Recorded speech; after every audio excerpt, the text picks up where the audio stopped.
J'ai bâti un miracle avec du code et de la caféine. Quand les portes de l'usine ont commencé à se fermer et que les dettes s'accumulaient comme des briques sur nos épaules, j'ai su qu'il fallait que je fasse quelque chose.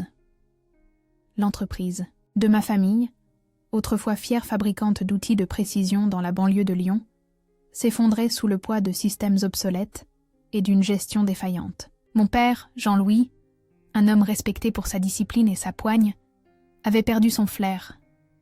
Les employés, dont beaucoup étaient des amis de la famille depuis aussi longtemps que je me souvienne, chuchotaient à propos de la faillite comme si elle était déjà gravée dans le marbre. J'étais encore à l'INSA quand j'ai commencé à construire la plateforme. Les nuits dans mon petit appartement de la Croix-Rousse étaient longues et froides, consacrées à déboguer des algorithmes plutôt qu'à rêver comme n'importe quelle autre jeune femme de 23 ans.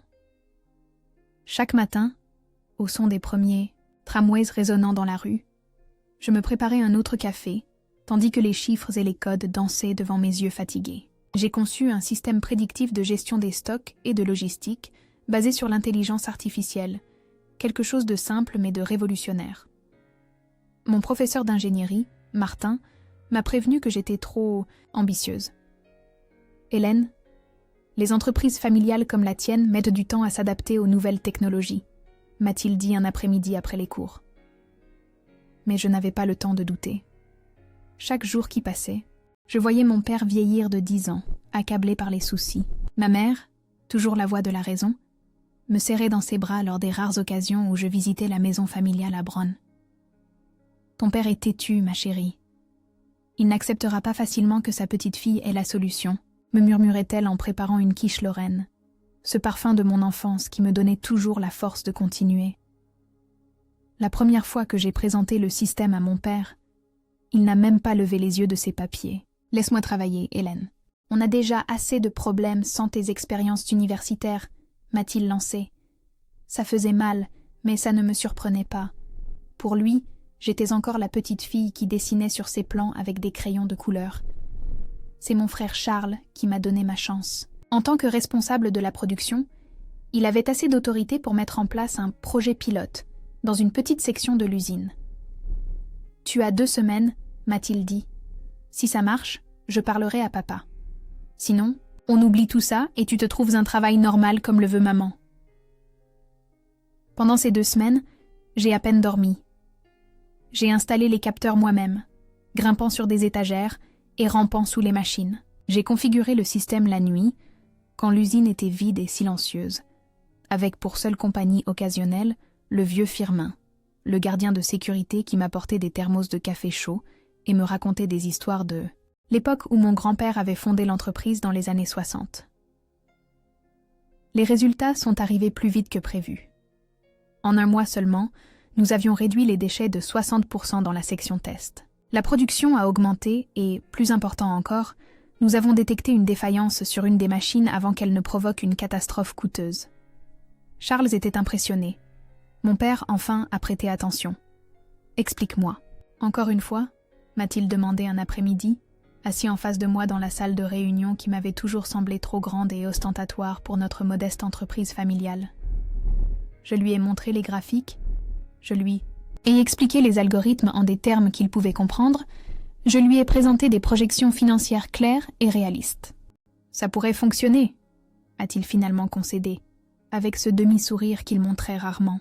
« Mais nous aurons besoin d'investissements pour le déployer dans toute l'usine. » Obtenir cet argent n'a pas été facile.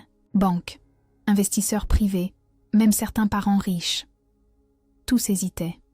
L'industrie manufacturière française était en crise, disait-il. Pourquoi investir dans une entreprise familiale au bord de la faillite? Mais j'étais persévérante. J'ai présenté mon système dans des salons technologiques, j'ai gagné un petit prix de l'innovation qui nous a donné un peu de crédibilité, et finalement, un ancien client de mon père a décidé de parier sur nous. En 6 mois, toute l'usine fonctionnait avec mon système. La transformation fut presque magique. Les commandes étaient honorées à temps, les stocks gérés avec une précision millimétrique et les coûts réduits de manière drastique. Bientôt, des contrats internationaux ont commencé à arriver. Une entreprise allemande voulait nos outils spécialisés. Puis vinrent les Italiens, les Suisses et, Nous avons même reçu des demandes du Japon. L'entreprise familiale était de retour. Non, meilleure que jamais. Les chiffres étaient surréalistes. Le système lui-même a été évalué à des millions. Les employés qui chuchotaient autrefois sur la faillite parlaient maintenant d'expansion et de primes. Je ne cherchais pas les éloges. Je voulais juste revoir la fierté dans les yeux de ma famille. Je me souviens du jour où mon père m'a appelé « l'avenir de cette entreprise » lors d'une réunion avec tout le personnel. Ma poitrine s'est gonflée, non pas d'ego, mais d'espoir. J'avais l'impression d'avoir enfin gagné ma place. Les yeux de ma mère brillaient de fierté. Charles m'a serré si fort dans ses bras qu'il m'a presque coupé le souffle. Mais je ne savais pas alors que l'héritage, dans certaines familles, ne se gagne pas. Il se transmet, et pas toujours aux plus méritants. Je n'imaginais pas que ma demi-sœur Isabelle, fruit du premier mariage de mon père, observait depuis l'ombre, calculant son heure. Je ne savais pas que pendant que je construisais l'avenir de notre entreprise avec du code et de la caféine, d'autres prévoyaient de me le dérober avec de faux sourires et des mots creux. Quelle naïve j'ai été de penser que le mérite suffirait. Le jour des vœux s'est transformé en trahison. C'était censé être le plus beau jour de ma vie. Le domaine resplendissait sous le soleil provençal. Les invités étaient vêtus de tons pastel et un parfum de fleurs d'oranger et de jasmin flottait dans l'air comme une bénédiction. La Provence au printemps est magique. C'est pourquoi Michel et moi avions choisi de célébrer notre mariage là-bas, même si notre vie était à Lyon. Je portais une robe élégante et moderne, mon petit hommage à la force et à l'élégance que j'avais eu tant de mal à construire. Mes cheveux, habituellement attachés en une queue de cheval pratique pour le bureau, tombaient en douces ondulations sur mes épaules. Michel me tenait la main fermement pendant que nous sourions pour les photos, inconscients de la tempête, qui se préparait silencieusement dans notre dos. Ma mère pleurait discrètement, comme le font les mères au mariage. Charles plaisantait avec ses amis près du bar. Même ma tante Monique, célèbre pour tout critiquer, semblait satisfaite du choix du menu. Tout était parfait, ou du moins, c'est ce que je croyais. La cérémonie civile avait été intime et émouvante. Le maire, un vieil ami de la famille, avait parlé de l'amour dans les moments difficiles, de construire ensemble et de se soutenir mutuellement. Michel et moi nous étions rencontrés pendant la crise de l'entreprise, quand il était arrivé comme consultant externe. Il n'était pas tombé amoureux de l'héritière d'une entreprise prospère, mais de la femme obsessionnelle qui travaillait jusqu'à l'aube pour sauver l'héritage familial. C'est ce qui m'avait toujours fait me sentir en sécurité, à ses côtés. La réception battait son plein quand mon père a fait teinter son verre et s'est levé pour parler. Le DJ a baissé la musique et tout le monde s'est tu.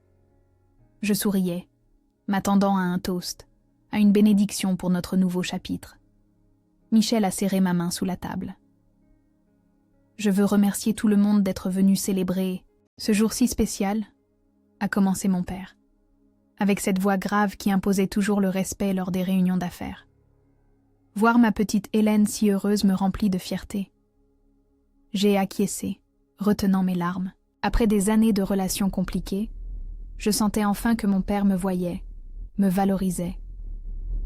Et aujourd'hui, nous ne célébrons pas seulement une union, mais aussi un nouveau départ pour notre entreprise familiale, a-t-il poursuivi. Mon sourire s'est figé. Ce n'était pas au programme. Comme certains d'entre vous le savent, nous avons traversé des temps difficiles, mais grâce aux efforts de tous, et particulièrement d'Hélène, nous nous en sommes sortis. Les invités ont applaudi. Michel m'a regardé, confus par mon expression tendue. C'est pourquoi je veux profiter de cette occasion si spéciale pour annoncer officiellement la passation de la direction de l'entreprise. Il a fait une pause dramatique. Mon cœur s'est accéléré. Était-ce la reconnaissance que j'avais tant attendue? À partir de lundi, Isabelle, ma fille aînée, assumera la direction générale d'Outils Martin. Le silence fut absolu. Mon souffle s'est coupé. Isabelle, la même femme qui n'avait jamais fini le lycée, qui avait passé sa vingtaine à Saint-Tropez, qui avait un jour qualifié notre entreprise de tas de boulons ennuyeux, la même Isabelle qui mettait à peine les pieds à l'usine 2 fois par an, à Noël, et pour le repas d'entreprise. J'ai cherché Isabelle dans la foule. Elle était assise à une table sur le côté, un sourire satisfait aux lèvres, recevant les félicitations des actionnaires minoritaires. Elle n'était pas venue à mon mariage pour célébrer mon bonheur. Elle était venue assister à son couronnement. Hélène restera au département technique, bien sûr, a ajouté mon père, comme si c'était une grande consolation. Son système a été fondamental pour nous. Mon système, ma création, ma vie pendant ces dernières années, réduite à un outil, tandis que l'entreprise que j'avais sauvée passait aux mains de quelqu'un qui ne pourrait même pas expliquer le fonctionnement d'un simple tour. Michel a essayé de parler, mais je l'ai arrêté d'un geste. Je n'allais pas faire de scène à mon propre mariage. Je ne leur donnerais pas cette satisfaction, avec un calme que je ne ressentais pas. Je me suis levée et me suis approchée de mon père quand le toast s'est terminé et que les invités ont repris leur conversation, maintenant chargée de murmures et de regards en coin. « Pouvons-nous parler un moment ?» lui ai-je demandé d'une voix contrôlée. Je l'ai suivi derrière le chapiteau principal, où les serveurs préparaient les desserts. L'odeur sucrée de la pièce montée contrastait avec l'amertume que je sentais dans ma gorge. « Pourquoi ?» fut tout ce que je pus dire. Je n'avais pas besoin d'en dire plus. Nous savions tous les deux exactement à quoi je faisais référence. Mon père n'a pas bronché. « Isabelle a l'instinct des affaires », a-t-il dit, comme si c'était évident. « Et toi, tu es trop émotive, trop technique. L'entreprise a besoin d'une vision commerciale maintenant. » « Une vision commerciale ?» ai-je répété, incrédule. J'ai triplé nos contrats internationaux. J'ai développé les projections de marché qui nous ont ouvert de nouveaux secteurs. C'était de la chance, a-t-il répondu sèchement. Et Isabelle a des contacts? Son mari connaît tout Paris. Ah, bien sûr. Le mari d'Isabelle. Un type avec un nom à particules et aucun métier connu à part dépenser l'argent de sa famille. La vraie raison commençait à s'éclaircir. Ça n'a jamais été pour l'entreprise, n'est-ce pas? Ai-je murmuré. Ça a toujours été pour sauver les apparences, pour entrer dans ce cercle social que tu admires tant. Pendant une seconde, j'ai vu quelque chose dans ses yeux. De la culpabilité, de la honte. Mais cela a vite disparu, remplacé par cette froideur qu'il réservait aux négociations difficiles. Alors, lentement, il a mis la main dans la poche de son costume et en a sorti un billet de 50 €, neuf et craquant. « C'est tout ce que tu mérites », a-t-il dit en me le tendant. « Considère ça comme un cadeau de mariage supplémentaire. » Je suis restée à regarder le billet dans sa main. 50 €, c'était la valeur qu'il accordait. À mes années de sacrifice? À mon éducation? Aux nuits blanches passées à sauver son héritage? Je l'ai pris. Non par acceptation, mais par lucidité. J'avais besoin de ce rappel tangible du peu que je signifiais pour lui. Mes lèvres se sont courbées en un sourire, non pas de joie, mais de compréhension totale. Quelque chose s'était brisé en moi, et quelque chose de nouveau s'était éveillé. « Merci, papa », ai-je dit avec un calme qui a semblé le déconcerter. Ça me donne exactement ce dont j'avais besoin. Il s'est éloigné sans un regard en arrière, retournant à la fête où les invités dansaient, inconscient du drame familial qui venait de se jouer. Michel m'a trouvé quelques minutes plus tard, inquiet de mon absence. « Ça va ?» a-t-il demandé, prenant mes mains dans les siennes. J'ai regardé mon nouvel époux, cet homme bon qui m'avait choisi pour qui j'étais, pas pour ce que je pouvais lui offrir. « Non », ai-je répondu honnêtement, « mais ça ira. » Cette nuit-là, nous avons dansé jusqu'à l'aube, trinqué au champagne et coupé le gâteau sous les applaudissements. J'ai souri sur toutes les photos et remercié chaque invité pour sa présence. Personne, à l'exception peut-être de Michel, n'aurait pu deviner que sous ma robe blanche, dans la poche que j'avais cousue spécialement pour mon téléphone, se trouvait maintenant un billet de 50 € qui valait plus que n'importe quelle leçon que mon père avait essayé de m'enseigner. Parce que ce jour-là, j'ai appris quelque chose de fondamental. Le respect ne s'hérite pas. Il se gagne. Et si on ne vous le donne pas, parfois, il faut le prendre. Ils ont célébré trop tôt. Le lendemain, tandis que les billets pour notre lune de miel à Bali restaient intacts sur le comptoir de notre appartement, je suis retournée au bureau de l'entreprise. Non pas comme dirigeante, mais comme un fantôme. Mon badge d'accès fonctionnait encore, et je me suis déplacée silencieusement dans les couloirs que j'avais un jour aidé à reconstruire. Michel avait insisté pour m'accompagner. « Tu n'as pas à faire ça aujourd'hui », m'avait-il dit pendant que nous déjeunions en silence. Le journal ouvert entre nous avec un petit article sur notre mariage dans la rubrique mondaine. On peut partir à Bali comme prévu.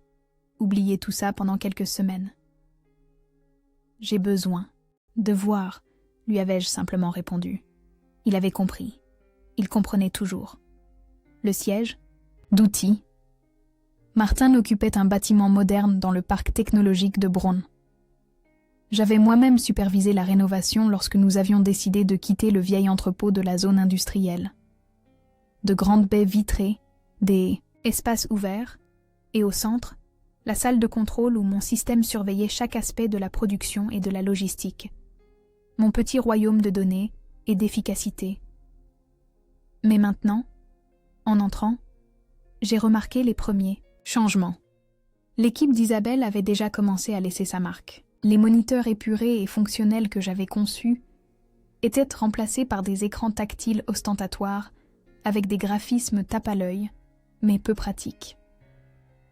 À la réception, une nouvelle jeune fille que je ne connaissais pas m'a regardée avec curiosité quand je suis passée avec mon badge. « Je peux vous aider ?» a-t-elle demandé avec ce ton réservé aux visiteurs. « Je suis Hélène Martin », ai-je répondu, observant son expression changer en reconnaissant mon nom de famille. « Je viens juste chercher quelques affaires, personnelles. »« Oh, bien sûr !» a-t-elle murmuré, soudain mal à l'aise. « Madame Isabelle n'est pas encore arrivée, mais... » « Ne vous inquiétez pas, » l'ai-je interrompu avec un sourire rassurant. « Je connais le chemin. » Mon ancien bureau, stratégiquement situé près de la salle des serveurs, montrait déjà des signes de transition. Mes livres techniques avaient été retirés des étagères, remplacés par des magazines d'affaires et quelques trophées, que je ne reconnaissais pas. Les murs, autrefois décorés de diagrammes de flux et de cartes de processus, arboraient maintenant des certificats encadrés au nom d'Isabelle. Ils avaient travaillé vite, je devais le reconnaître. Sur mon bureau, maintenant débarrassé de mes affaires, ne restèrent que quelques classeurs avec le logo de l'entreprise et un post-it jaune, avec une écriture que j'ai reconnue comme celle de Charles. « Appelle-moi quand tu peux. Mon frère, toujours pris entre deux feux. » Alors que je rangeais les quelques objets personnels qui restèrent dans les tiroirs, une tasse avec le logo de l'université, quelques photos, un petit cactus qui avait miraculeusement survécu à ma négligence. J'ai entendu du remue-ménage dans le couloir. Isabelle tenait une conférence de presse ce matin-là, promettant une nouvelle vision pour l'entreprise. Depuis la petite fenêtre de mon bureau, je pouvais voir la cour où ils avaient installé un podium et plusieurs chaises pour les journalistes locaux. Mon père, toujours impeccable dans son costume bleu marine, se tenait un pas derrière Isabelle, qui portait un tailleur de créateur qui coûtait probablement plus que le salaire mensuel de n'importe lequel de nos ouvriers. Outil Martin entre dans une nouvelle ère d'expansion mondiale, déclarait-elle avec cette assurance que seule l'ignorance peut donner. Nous maintiendrons la tradition familiale, mais avec une approche moderne et dynamique. Les investisseurs semblaient prudemment optimistes, mais je voyais les fissures qui se formaient déjà. Son arrogance n'avait d'égal que son ignorance. Dans les semaines précédant mon mariage, alors que je finalisais les détails du système et préparais des rapports de transition, pensant que je le dirigerais moi-même, Isabelle avait interviewé de nouveaux directeurs. J'ai vu Xavier, le chef de l'ingénierie qui avait travaillé avec moi depuis le début, observer la scène avec une expression inquiète. Nos regards se sont croisés brièvement, et il a fait un geste presque imperceptible vers la salle des serveurs. J'ai compris immédiatement.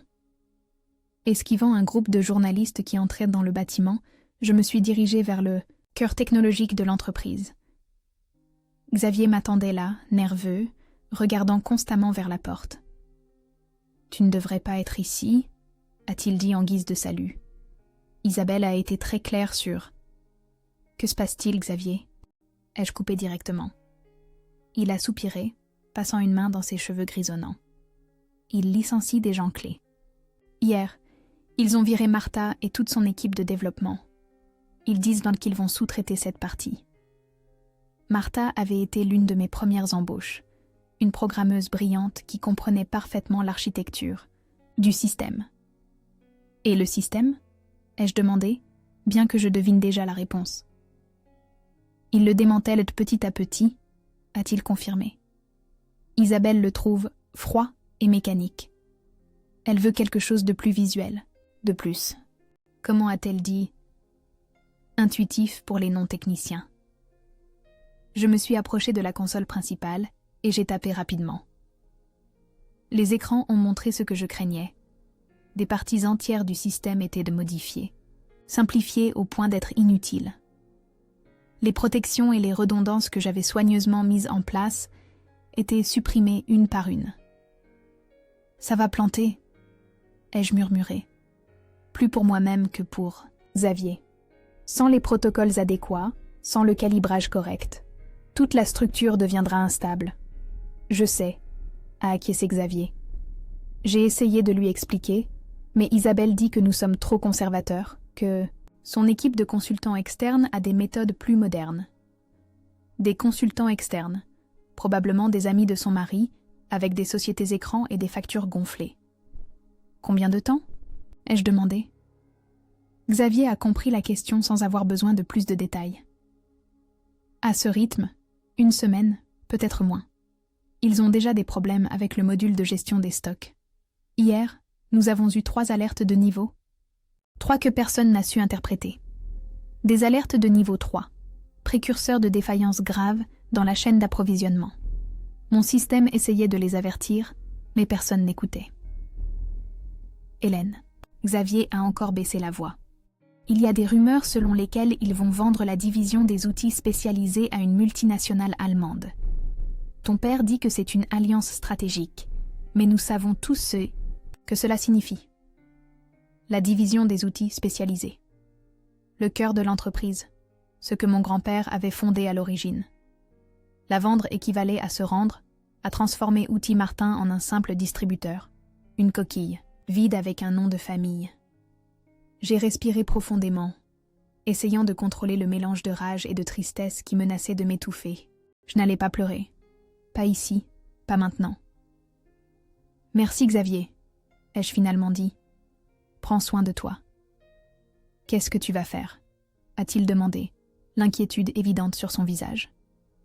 J'ai souri légèrement. « Profiter de ma lune de miel, je suppose. » Je n'ai pas lutté.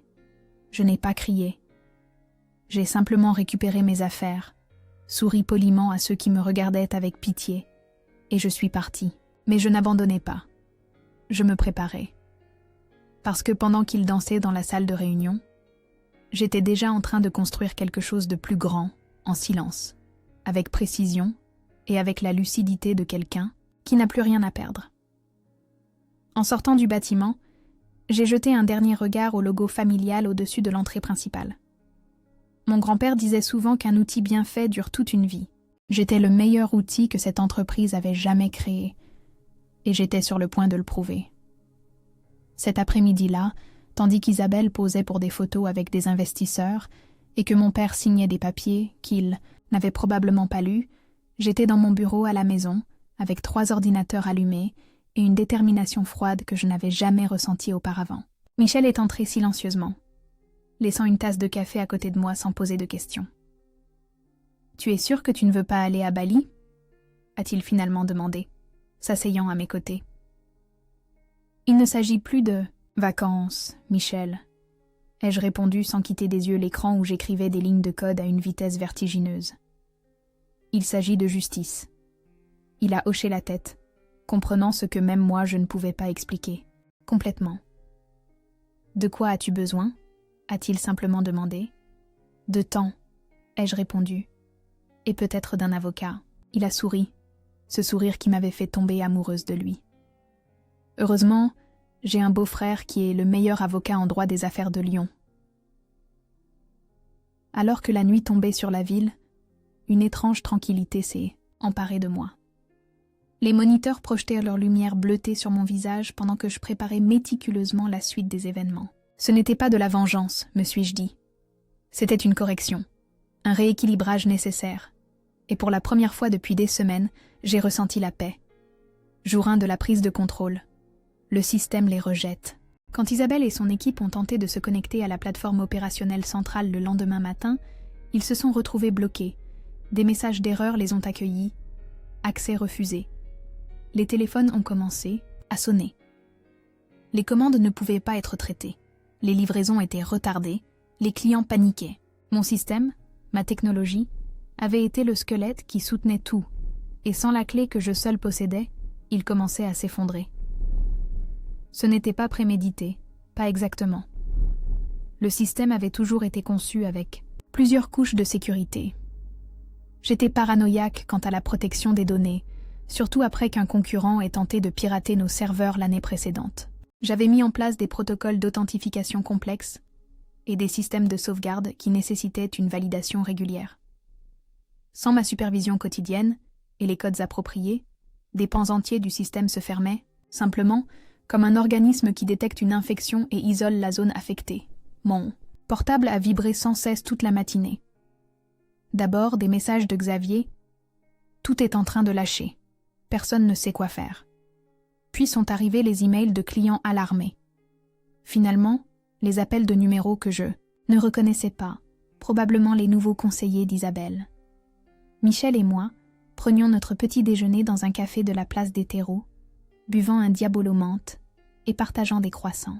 J'avais délibérément laissé mon téléphone sur la table, visible, vibrant occasionnellement avec de nouvelles notifications.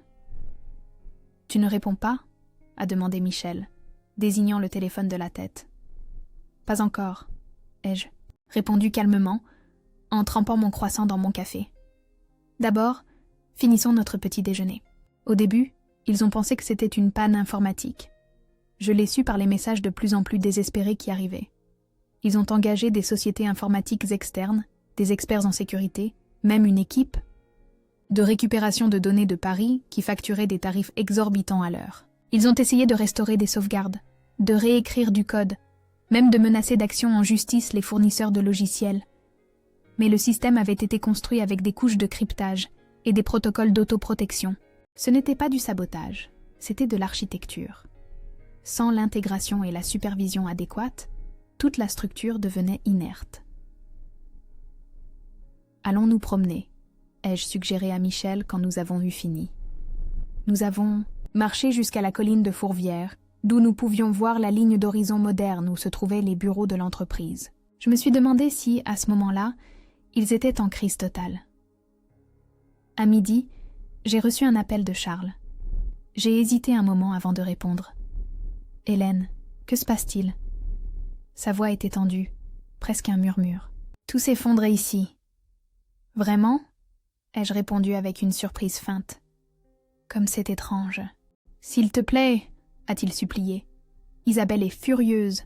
Papa ne sort pas de son bureau.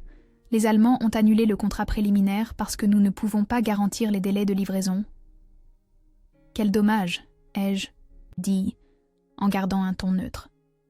Peut-être qu'ils auraient dû y penser avant. Hélène, sa voix a encore baissé. Je sais que tu es blessée, et à juste titre. Mais il y a 200 familles qui dépendent de cette entreprise. C'était bien Charles, toujours en train de faire appel à ma conscience. Toujours à supposer que je serais l'adulte responsable. Toujours à attendre que je répare les pots cassés des autres. Et où était cette préoccupation pour les familles quand vous m'avez mise de côté ? Ai-je demandé. Quand vous avez mis quelqu'un de complètement incompétent à la tête. J'ai voté contre, s'est-il défendu. Mais je n'ai que 15% des actions, tu le sais. J'ai soupiré. Charles avait toujours été pris au milieu, entre mon père et moi, entre le devoir familial et ce qui était juste. Je l'aimais, trop pour le torturer. « Que veux-tu que je fasse ?» ai-je finalement demandé. « Viens, règle ça. Juste pour aujourd'hui, pour éviter le désastre total. Après, on pourra parler de solutions permanentes. » « Des solutions permanentes ?» ai-je répété, sceptique. « Comme quoi ?»« Je ne sais pas, » a-t-il admis. « Mais ça ne peut pas continuer comme ça. Isabelle a déjà licencié 3 personnes aujourd'hui, dont Xavier. Elle rejette la faute sur tout le monde sauf sur elle-même. » Licencié Xavier, l'homme qui travaillait pour l'entreprise avant même ma naissance. qui m'avait appris le fonctionnement des machines quand j'étais enfant. J'ai senti une vague de rage froide se répandre dans ma poitrine. « J'arrive », ai-je dit finalement. Mais à mes conditions. Quand nous sommes arrivés au siège, la situation était encore pire que ce que j'avais imaginé. La réception était pleine de livreurs désemparés avec des colis qui ne pouvaient pas être traités. Dans les bureaux, les employés fixaient leurs écrans inutiles. Isabelle faisait les 100 pas dans la salle de conférence, hurlant au téléphone à quelqu'un. Charles est venu nous accueillir, le soulagement visible sur son visage fatigué. « Dieu merci », a-t-il murmuré en me serrant brièvement dans ses bras. « C'est pire que ce que je t'ai dit.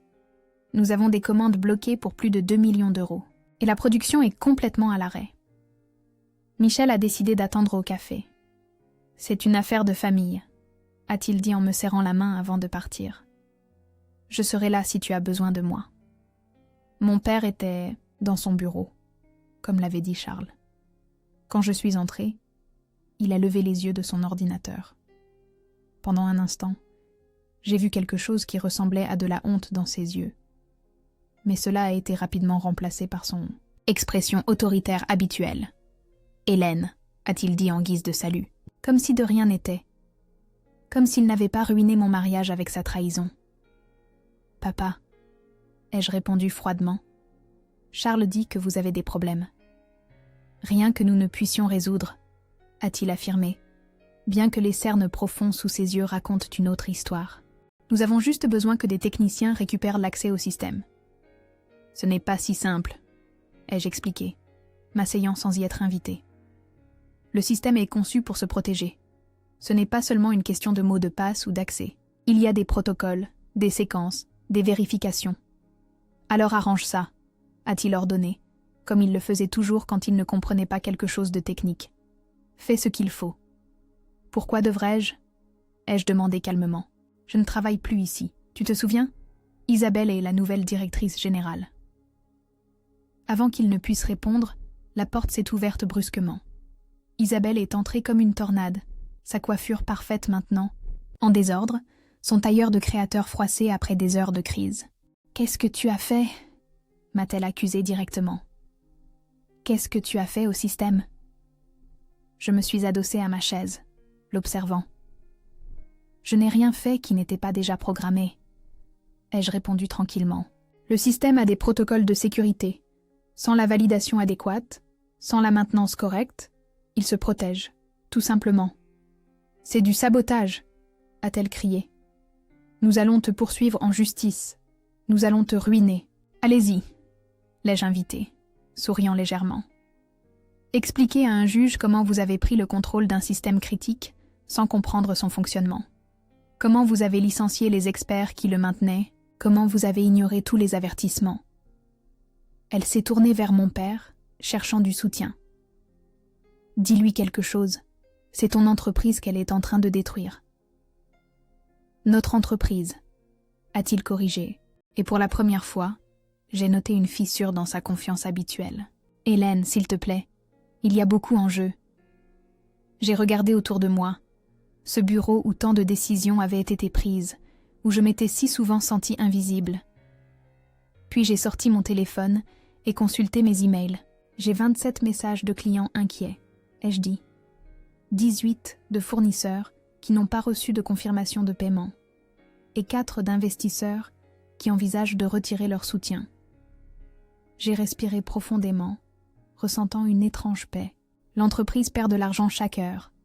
Et pour la première fois depuis des semaines, je me sens calme. Quand le désespoir frappe à la porte, la dignité répond. Au 3e jour, j'ai reçu un message direct de mon père, un simple texto. « Nous devons parler. » J'ai attendu un autre jour avant de répondre. Quand je suis entrée dans son bureau, mon ancien bureau, j'ai trouvé Isabelle en larmes, le conseil d'administration en panique, et lui, silencieux. Il ne pouvait pas me regarder dans les yeux. Les jours qui ont suivi l'effondrement du système avaient été chaotiques. Je les observais de loin, suivant les événements à travers les messages d'anciens collègues et les articles dans les journaux locaux. Des problèmes techniques paralysent une importante entreprise lyonnaise. titrait un journal. Un autre était plus direct. Crise de leadership chez Outil Martin après changement de direction. Michel et moi avions passé ce temps dans notre petite maison sur la côte, près des calanques de Cassis. Ce n'était pas exactement Bali, mais le bruit des vagues et la tranquillité des lieux m'aidaient à penser clairement. Chaque matin, je courais sur la plage, laissant la brise salée me vider l'esprit. Chaque après-midi, je travaillais sur mon ordinateur, élaborant des plans, faisant des calculs, consultant le beau-frère de Michel, Alexandre, un avocat en droit des affaires réputé brillant et impitoyable. « Tu as un dossier solide », m'avait dit Alexandre après avoir examiné tous les documents. « Ton système est une propriété intellectuelle enregistrée à ton nom, pas à celui de l'entreprise. Et nous avons la preuve que tu as été écarté injustement, sans compensation adéquate. Je ne veux pas les poursuivre en justice, lui avais-je expliqué. Je veux récupérer ce qui m'appartient. » Alexandre a souri, avec cette expression de celui qui a vu de nombreuses batailles d'entreprise. Parfois, la menace d'une poursuite est plus puissante que la poursuite elle-même. Le jour où j'ai finalement accepté de rencontrer mon père, je me suis habillée avec soin. Non pas avec mes vêtements de travail décontractés habituels, mais avec un tailleur bleu marine qui me donnait une apparence d'autorité. Ma mère m'avait appris que les vêtements sont une armure.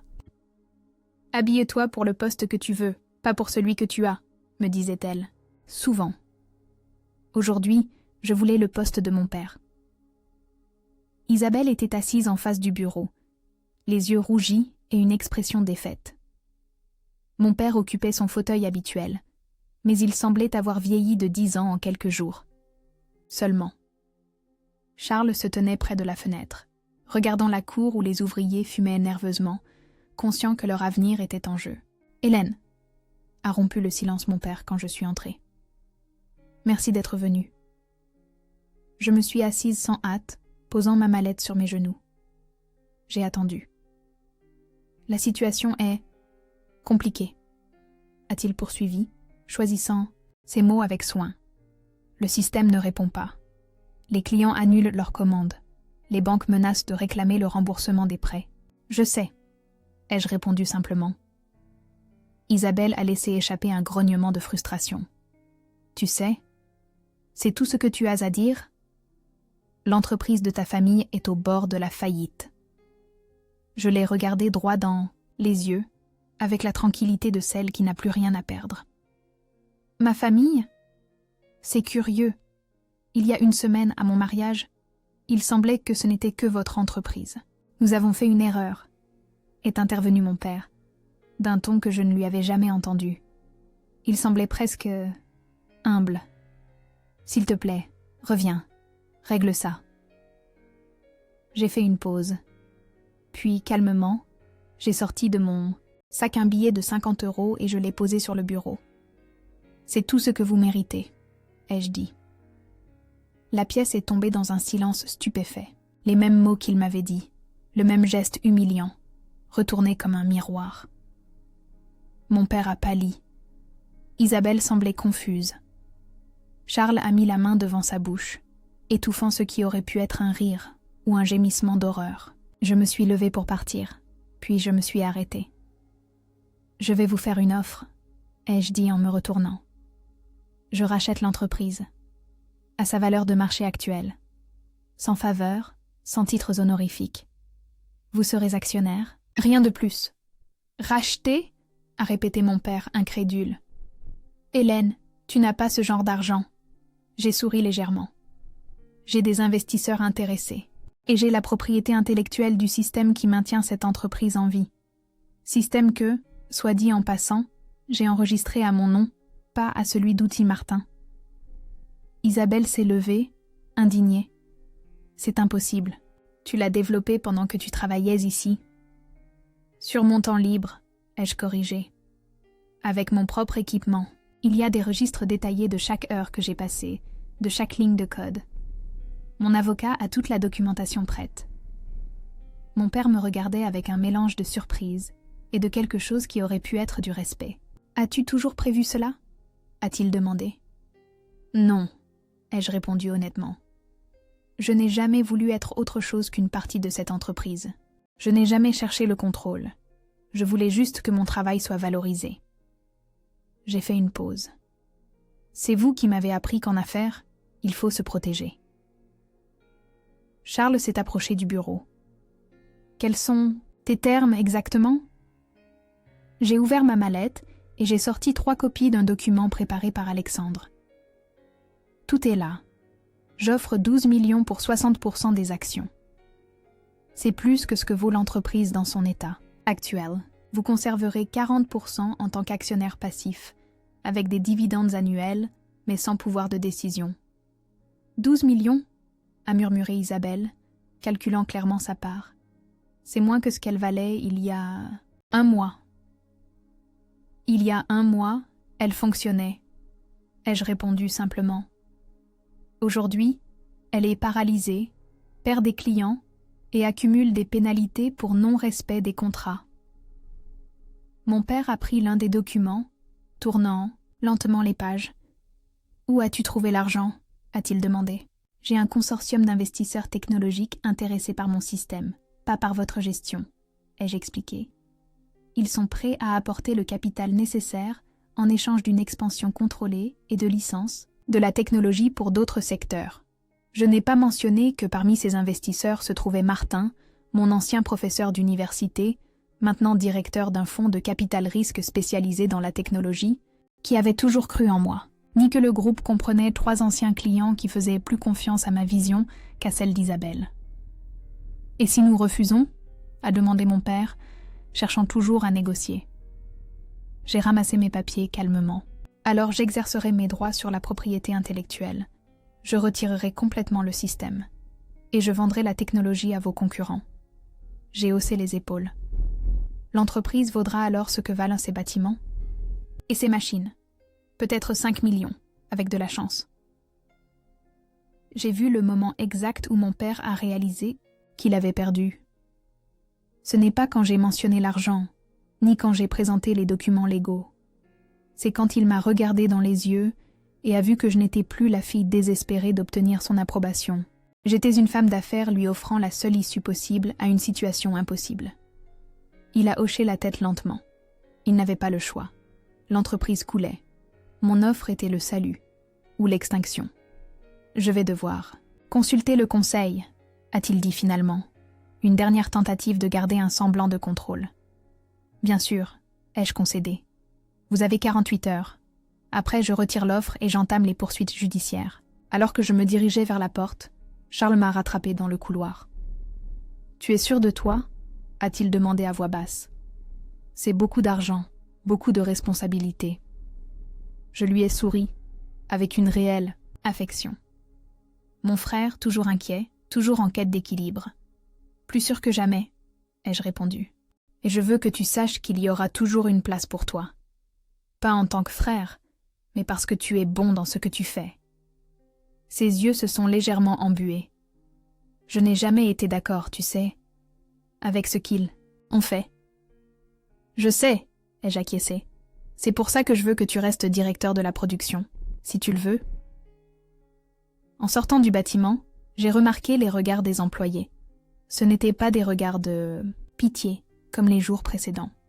C'étaient des regards d'espoir, peut-être même de respect. Les rumeurs sur mon offre devaient déjà circuler. Michel m'attendait dans la voiture, nerveux. « Comment ça s'est passé ?» a-t-il demandé dès que je suis entrée. « Ils ont mordu à l'hameçon », ai-je répondu en enlevant les talons qui m'avaient fait souffrir pendant toute la réunion.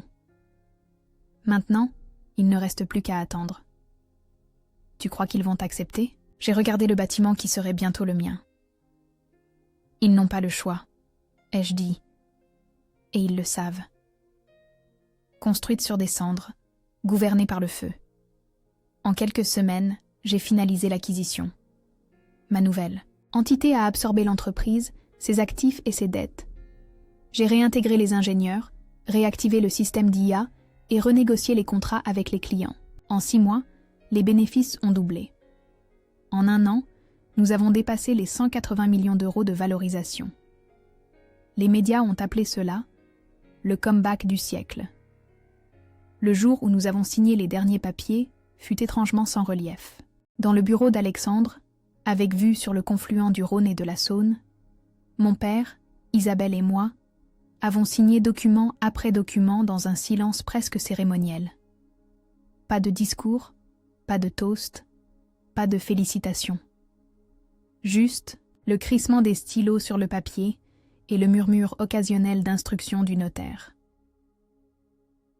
Isabelle a disparu de la scène publique après cela. Selon les rumeurs, elle a déménagé à Cannes avec son mari, vivant confortablement de ses actions, mais en gardant un profil bas. Mon père s'est retiré à la campagne, dans une ferme du Vercors. Son nom désormais absent de tous les registres officiels. Je ne les ai pas punis, j'ai simplement effacé leur pouvoir. J'ai construit un nouveau conseil d'administration, basé sur le mérite, pas sur le sang. La transformation d'Outil Martine a commencé immédiatement.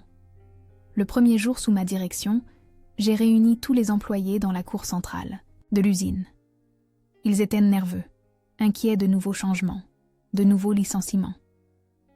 Beaucoup d'entre vous me connaissent, ai-je commencé, sans micro, sans podium, simplement debout parmi eux. Vous savez que j'ai grandi dans cette entreprise, que j'ai conçu le système que nous utilisons, que chaque boulon que nous fabriquons et chaque personne qui travaille ici compte pour moi. J'ai vu des têtes acquiescer, des expressions se détendre légèrement. Je ne vais pas faire de grandes promesses ni d'annonces grandiloquentes. Je vous dirai simplement ceci. Nous allons revenir aux fondamentaux. Qualité, innovation, respect. Le reste suivra. Le soir même, j'ai réintégré Xavier et toute son équipe. En une semaine, le système fonctionnait à nouveau parfaitement. En un mois, nous avions récupéré la plupart des clients perdus. Michel a été crucial pendant cette période. Pendant que je me plongeais dans la reconstruction de l'entreprise, il s'occupait de tout le reste. Il gérait la maison, préparait des dîners tardifs quand j'arrivais épuisé, me rappelait qu'il existait un monde en dehors des murs de l'usine. Sans lui, je me serais perdue dans le travail, devenant peut-être une version de mon père. Un soir, près de 6 mois après l'acquisition, nous dînions sur notre terrasse sous les étoiles, quand il m'a posé une question inattendue. « Es-tu heureuse, Hélène ?» La question m'a prise par surprise.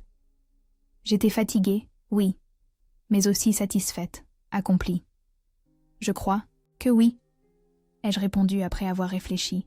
« Pourquoi tu demandes ?»« Parce que parfois je me demande si c'est ce que tu voulais vraiment, ou si tu ne faisais que réagir à ce qu'ils t'ont fait. » Ces mots m'ont profondément touchée.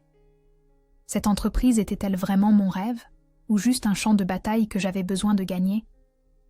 Étais-je en train de construire quelque chose de nouveau, ou simplement de revendiquer quelque chose d'ancien? Cette conversation m'a fait reconsidérer beaucoup de choses. J'ai commencé à déléguer davantage, à construire une équipe en qui je pouvais avoir une confiance totale. J'ai engagé une brillante directrice des opérations, Lucie, qui avait travaillé dans des multinationales, mais aspirait à un projet avec plus d'âme. J'ai promu Charles au poste de directeur général, reconnaissant que sa capacité à équilibrer l'humain et le technique était exactement ce dont nous avions besoin. Alors que l'entreprise prospérait, j'ai commencé à consacrer plus de temps à des projets qui me passionnaient vraiment. J'ai lancé un programme de mentorat pour les femmes dans la technologie, me souvenant à quel point je m'étais sentie seule au début de ma carrière.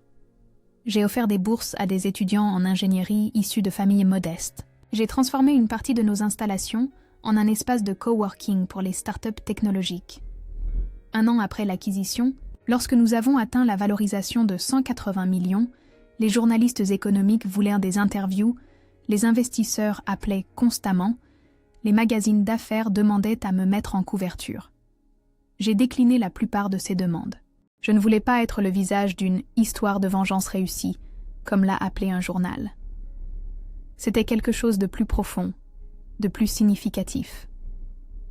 Dans l'un des rares articles que j'ai autorisés, pour un magazine spécialisé en technologie industrielle, j'ai expliqué notre philosophie. Nous ne réinventons pas l'industrie, nous l'humanisons. La technologie n'a de sens que lorsqu'elle sert les gens, et non l'inverse. Les mots ont résonné dans le secteur. Bientôt, d'autres entreprises familiales nous ont contactés, cherchant des conseils pour leur propre transformation numérique. Nous avons créé une division de conseil, dirigée par Xavier, qui aidait les PME à se moderniser sans perdre leur essence. Un dimanche après-midi, près de 2 ans après ce funeste jour de mariage, j'ai reçu une visite inattendue. J'étais dans le jardin de notre nouvelle maison, une villa lumineuse dans la campagne lyonnaise, quand Michel m'a prévenu que quelqu'un me cherchait. C'était mon père, plus mince, plus grisonnant, mais avec les mêmes yeux perçants qui m'avaient toujours intimidée enfant. « Hélène » a-t-il salué d'une voix rauque. « J'espère ne pas déranger. » Je l'ai invité à s'asseoir sur la terrasse. Michel nous a discrètement laissés seuls après avoir servi 2 verres de citronnade maison. « Ta mère la faisait toujours meilleure », a commenté mon père, après avoir goûté la boisson. « Oui, ai-je convenu, je n'ai jamais réussi à retrouver son tour de main. » Un silence gênant s'est installé entre nous. Finalement, il a parlé. « J'ai suivi les progrès de l'entreprise. Tu te débrouilles bien. »« Merci, » ai-je répondu, ne sachant que dire d'autre. « Mieux que moi, » a-t-il ajouté, regardant vers les vergers qui entouraient la maison.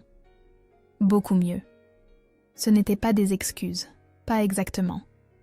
Mais venant de Jean-Louis Martin, c'était ce qui s'en approchait le plus. « Je ne suis pas venu pour récupérer quoi que ce soit, » a-t-il précisé, comme s'il lisait dans mes pensées. « Je voulais juste voir comment tu allais, et te dire que ton grand-père serait fier. » Mon grand-père, le fondateur, l'homme qui me prenait sur ses genoux et m'expliquait le fonctionnement de chaque machine. L'homme qui disait toujours que la qualité ne s'hérite pas. Elle se construit, jour après jour. « Je l'espère, » ai-je répondu, sentant une boule dans ma gorge. Quand il est parti, Michel est revenu à mes côtés, me serrant en silence, dans ses bras, tandis que les larmes que je ne savais pas que je retenais ont finalement coulé. Et parfois, tard dans la nuit, je garde encore ce billet de 50 € dans le tiroir de mon bureau. Non par amertume, mais comme un rappel, que ma valeur n'a jamais été la leur à mesurer. J'ai souri le jour où il m'a trahi, non pas parce que j'étais brisée, mais parce que je savais déjà comment l'histoire se terminerait, et c'est moi qui l'avais écrite. Aujourd'hui, en parcourant l'usine modernisée, en saluant les employés par leur nom, en examinant les derniers modèles avec l'équipe d'ingénierie et en discutant des stratégies d'expansion avec le conseil d'administration, je sais que j'ai construit quelque chose qui est bien plus que la vengeance que j'avais un jour imaginée. J'ai construit mon propre héritage. Et cet héritage ne repose pas sur le nom Martin, mais sur chaque personne qui travaille ici, sur chaque outil que nous fabriquons, sur chaque client qui nous fait confiance, sur chaque jeune ingénieur qui trouve l'inspiration dans notre histoire. Cette entreprise n'est plus l'ombre de ce que mon grand-père a créé ou de ce que mon père a failli détruire. C'est quelque chose de complètement nouveau. Quelque chose que j'ai construit sur des cendres et que je gouverne, non pas avec le feu de la colère, mais avec la flamme constante de la passion et du sens. Michel et moi attendons notre premier enfant. Ce sera une fille, nous a dit l'échographie la semaine dernière. Je ne sais pas si elle voudra un jour diriger cette entreprise ou créer quelque chose de entièrement à elle. La seule chose que je sais avec certitude, c'est que je lui apprendrai que sa valeur ne sera jamais entre les mains des autres pour être mesurée, donnée ou retirée. Parce que c'est la vraie leçon que j'ai apprise au cours de ce long chemin, que notre valeur ne réside pas dans ce que les autres décident que nous méritons, mais dans ce que nous savons que nous pouvons créer.